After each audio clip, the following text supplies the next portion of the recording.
QLD TQQQ 아직도 무섭다고요? 그래서 계속 망설이시다가 결국 가장 비쌀 때 들어가고 가장 쌀 때 던지는 겁니다. 많은 분들이 하락장이 오면 말합니다. 지금은 위험하다. 좀 더 안전할 때 사겠다. 그런데 부자가 되는 사람들은 늘 반대로 움직였습니다. 시장이 흔들릴 때, 사람들이 겁먹을 때, 뉴스가 공포를 팔 때, 그때 미래를 먼저 샀습니다. 결국 돈은 편한 자리에서 벌리는 게 아니라 불편한 자리에서 벌립니다. 지금 많은 분들이 착각하고 계십니다. 하락장의 주식을 사면 안 된다고요? 아닙니다. 진짜 문제는 하락장의 주식을 사는 게 아닙니다. 아무 주식이나 아무 기준 없이 아무 계획 없이 사는 게 문제입니다. 더 정확히 말하면 떨어지는 칼날을 잡는 게 문제가 아니라 왜 떨어지는지도 모르면서 손부터 뻗는 게 문제입니다. 이 차이를 모르니까 평생 계좌가 흔들릴 때마다 멘탈도 같이 무너지는 겁니다. 시장은 늘 같은 방식으로 사람을 시험합니다. 오를 때는 늦게라도 들어오라고 유혹하고 떨어질 때는 당장 도망치라고 협박합니다. 그리고 대부분은 그 유혹과 협박에 그대로 당합니다. 그러니 수익은 못 내고 피로만 쌓입니다. 그런데 냉정하게 보셔야 합니다. 돈을 버는 사람은 종목을 맞히는 사람보다 원칙을 지키는 사람입니다. QLD, TQQQ 같은 레버리지 ETF는 더더욱 그렇습니다. 이 상품들은 사람의 감정을 그대로 찢어 넣습니다. 조금 오르면 조급하게 팔고 싶고 조금 빠지면 무서워서 손절도 못하게 만듭니다. 그래서 결국 수익은 짧게 가져가고 손실은 길게 끌고 갑니다. 그러면 계좌가 망가지는 건 실력이 부족해서가 아니라 태도가 무너졌기 때문입니다. 많은 분들이 공부를 너무 많이 하려고 합니다. 책을 사고 차트를 보고 경제 뉴스를 외우고 전문가 멘트를 수집합니다. 그런데 정작 계좌에서는 늘 같은 실수를 반복합니다. 왜 그럴까요? 투자를 공부로만 접근했기 때문입니다. 투자는 시험이 아닙니다. 투자는 학습입니다. 몸으로 부딪히고 작게 해보고 틀리고 고치고 다시 해보면서 자기 기준을 만드는 과정입니다.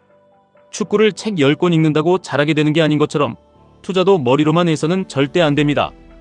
QLD, TQQQ도 마찬가지입니다. 남들이 얼마 벌었다는 결과만 보고 따라 들어가면 안 됩니다.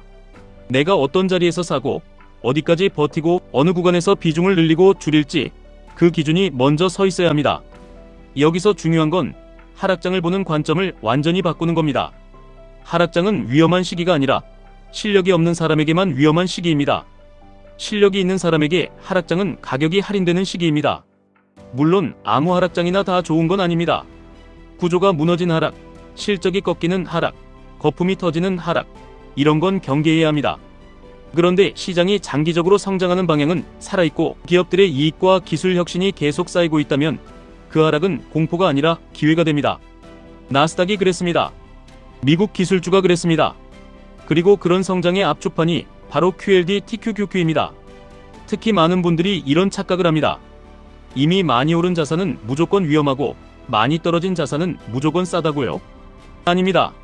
시장은 그렇게 단순하지 않습니다. 싸 보인다고 다 기회가 아니고 비싸 보인다고 다 거품도 아닙니다. 중요한 건 방향입니다. 돈의 흐름이 어디로 가는지, 실적이 어디서 터지는지, 미래 산업의 중심이 어디인지 그걸 봐야 합니다.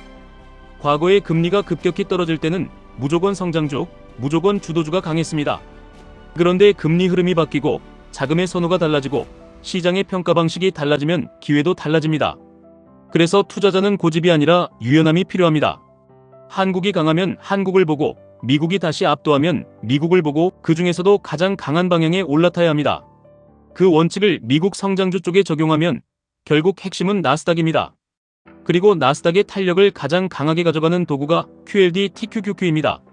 하지만 여기서 오해하시면 안 됩니다.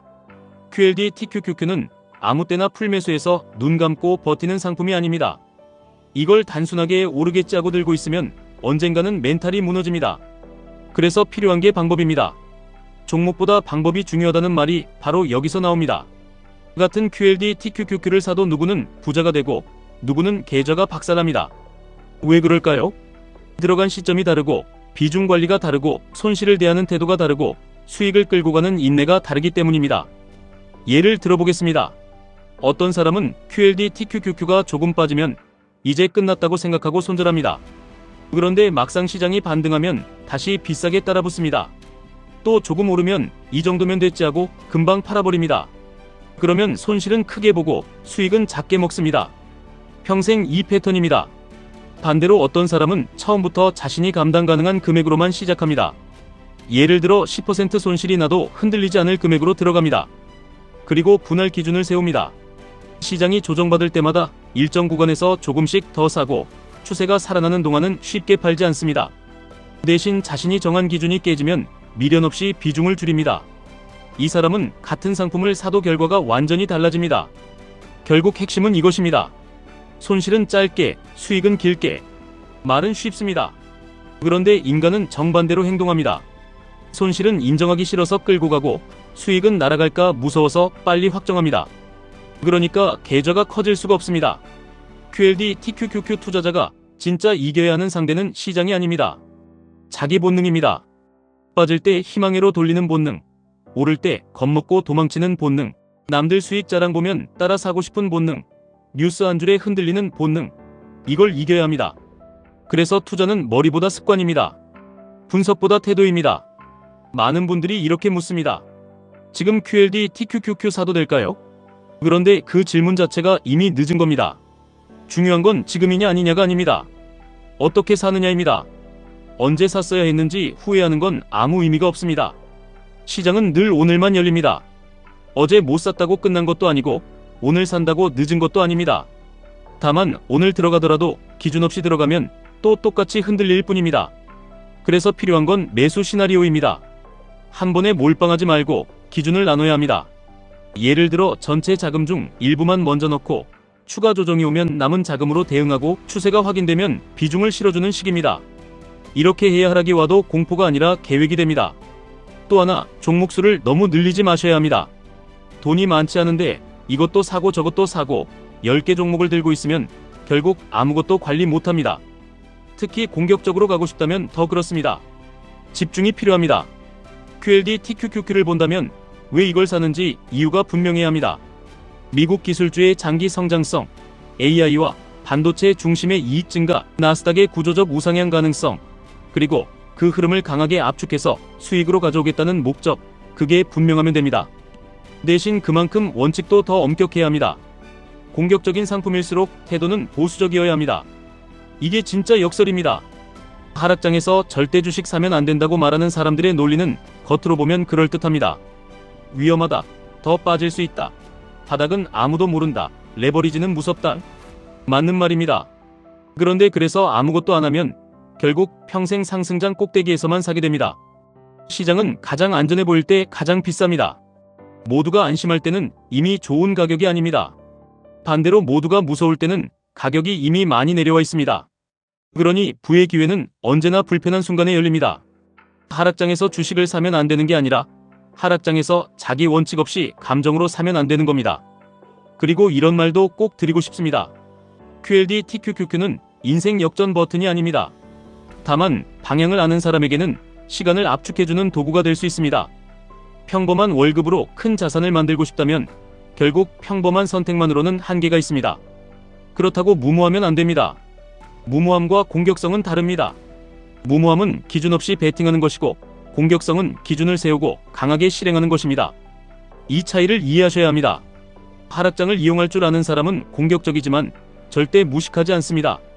비중을 나누고 리스크를 계산하고 흔들릴 구간을 미리 상상하고 들어갑니다. 그래서 버팁니다. 그래서 남습니다. 그래서 결국 크게 먹습니다. 생각해 보십시오. 왜 어떤 사람은 같은 월급을 받아도 몇 년 뒤 완전히 다른 자산 규모를 갖게 될까요? 정보가 더 많아서가 아닙니다. IQ가 높아서도 아닙니다. 돈이 많아서 시작해서도 아닙니다. 결정적인 차이는 자산이 흔들릴 때 태도가 흔들리느냐 아니냐입니다. QLD TQQQ는 그걸 아주 잔인하게 보여주는 상품입니다. 이 상품 앞에서는 허세도 안 통하고 입투자도 안 통합니다. 원칙 없는 사람은 무너지고 원칙 있는 사람은 살아남습니다. 그래서 이걸 하실 거면 종목보다 먼저 자기 그릇부터 키우셔야 합니다. 지금 당장 필요한 건 완벽한 확신이 아닙니다. 작은 실행입니다. 큰 돈이 아니어도 됩니다. 감당 가능한 금액으로 시작하시고 손실 감내 범위를 먼저 정하시고 분할 기준을 만들고 수익이 날 때는 함부로 잘라먹지 말고 추세를 따라가십시오. 빠질 때는 무서워하지 말고 계획표를 보십시오. 오를 때는 흥분하지 말고 원칙표를 보십시오. 그러면 시장이 여러분을 휘두르는 게 아니라 여러분이 시장의 흔들림을 이용하게 됩니다. 그 순간부터 투자는 공포의 게임이 아니라 반복 가능한 시스템이 됩니다. 결국 부자는 특별한 종목 하나를 맞춰서 되는 게 아닙니다. 흔들릴 때도 자기 기준을 지키는 사람에게 시간이 복리를 선물합니다. QLD TQQQ는 그 복리를 빠르게 체감하게 해줄 수 있는 도구입니다. 다만 도구는 사람을 구원하지 않습니다. 기준이 사람을 구원합니다. 그러니 이제는 하락장을 무조건 피해야 할 재난처럼 보지 마십시오. 준비된 사람에게 하락장은 세일 기간입니다. 다만 아무나 들어가면 안 됩니다. 계획 있는 사람만 들어가야 합니다. 그 계획이 있다면 공포 속에서도 매수할 수 있고 흔들림 속에서도 버틸 수 있고 반등이 왔을 때 남들보다 훨씬 강하게 올라탈 수 있습니다. 남들이 겁먹고 있을 때 여러분만은 냉정하셔야 합니다. 남들이 도망갈 때 여러분만은 기준을 확인하셔야 합니다. 남들이 뉴스에 휘둘릴 때 여러분만은 흐름을 보셔야 합니다. 결국 시장은 늘 소수에게만 보상을 줍니다. 그 소수는 예언자가 아니라 원칙주의자입니다. QLD TQQQ로 진짜 인생을 바꾸고 싶으시다면 하락장을 피할 생각부터 버리십시오. 대신 하락장을 어떻게 이용할지 고민하십시오.